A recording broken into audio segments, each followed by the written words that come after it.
Der har længe gået rygter om, at Carlsberg Sport vil indgå et nyt sponsorat af en dansk sportsklub. Og hvis rygtet taler sandt, så kan der ifølge pålidelige kilder blive tale om et noget overraskende valg. Flere eksperter mener dog, der er tale om en klub med usædvanligt mange unge talenter. Og så er der jo selvfølgelig Danmarks nye superstjerne. Og rygter om Carlsberg Sports mulige sponsorat har allerede spredt sig som en steppebrand. Mange sportsbutikker kan berette, at det ikke længere er navne som Ronaldo og Messi. Kunderne vil have tryk på deres trøjer. Nu er der kun ét navn, der tæller. På russisk tv førte nyheden til heftige diskussioner.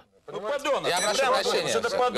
Господа, я прошу прощения. Ой, ну что вы делаете? Ну что же вы делаете? Ну что же вы делаете? Подонок сейчас, я вообще... Ну, Владимир Вольевич, ну так нельзя. Сядьте, пожалуйста. Ну сядьте, пожалуйста. Сядьте, пожалуйста. Оба сядьте, пожалуйста. Как можно? Что такое-то? Если подонок такие вещи будет говорить. Ну что, так же тоже Есть нельзя. статья Конституции, которая запрещает это делать. Я очень раз, мы вынуждены прервать нашу программу. Будьте с нами через неделю.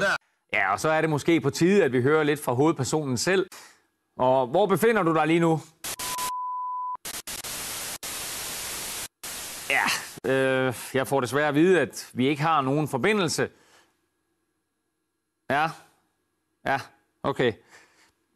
Det viser sig faktisk, at han hellere vil til træning, end at tale med os. Dejligt, at der stadig er spillere, der tænker mere på holdet end på sig selv.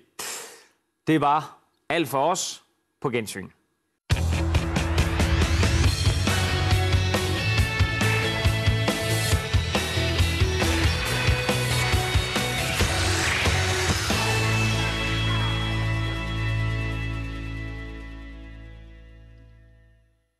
Se hvad dig og dit hold kan få ud af et Carlsberg Sport sponsorat.